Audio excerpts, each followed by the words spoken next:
मंडळी, आजचा video blog खूप स्पेशल आहे. त्याला कारणही तसंच आहे बरं का.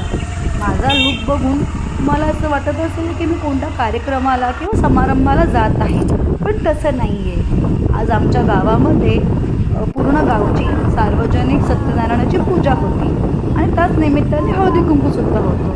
सो मी तिथेच गेले होते. मी घरी आलो आणि अचानक प्लॅन झाला जायचा. कुठे जातो हे तुम्हाला कळेलच.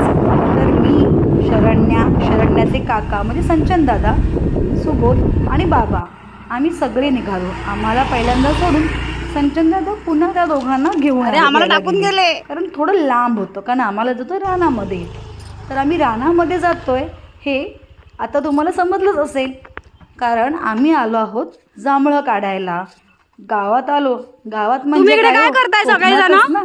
सो कोकणात आलो. इकडे काय करताय आणि तुम्ही? जांभळं नाही खाल्ली असं जांभळं कधी होईल काढता? का? कारण होय काय? कोकणातला रानमेवाच आहे तसा खूप चविष्ट. कुठे कुठे जांभळं भेटतील आपल्याला? जांभळं, इथं की जांभळीच करवंद, आहेत. ओ, छोटी छोटी फळं दिसतात पण खायला खूप चविष्ट असतात आणि ते आपल्याला रानातच मिळतात. मग त्यासाठीच आम्ही सुद्धा गेलो होतो जांभळं काढायला. तर एका झाडावरती नजर गेली आणि तिथेच आम्ही थांबलो, कारण हे एक झाड खूप जांभळांनी भरली होती. छोटी छोटी पण तेवढीच चविष्ट. अशा टपोऱ्या जांभळांना बघून खाण्याचा मोह काही माझा आवरला नाही.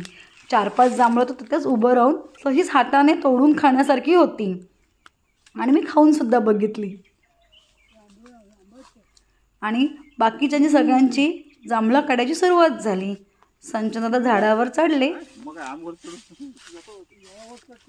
आणि काठीने फांदी हलवून आम्ही खाली जांभळं पकडायला साडी लांब केली.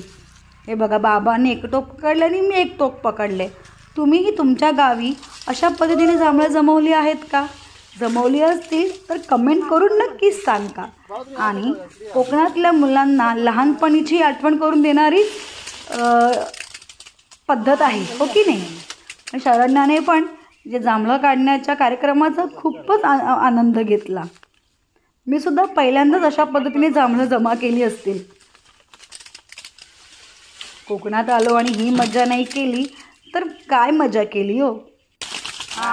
तुमच्यापैकी कोणी अशा पद्धतीने जांभळं काढली आहेत कमेंट करून नक्कीच सांगा. आणि तुमच्या त्या कोकणप्रेमी लोकांना नक्कीच हा व्हिडिओ शेअर करा.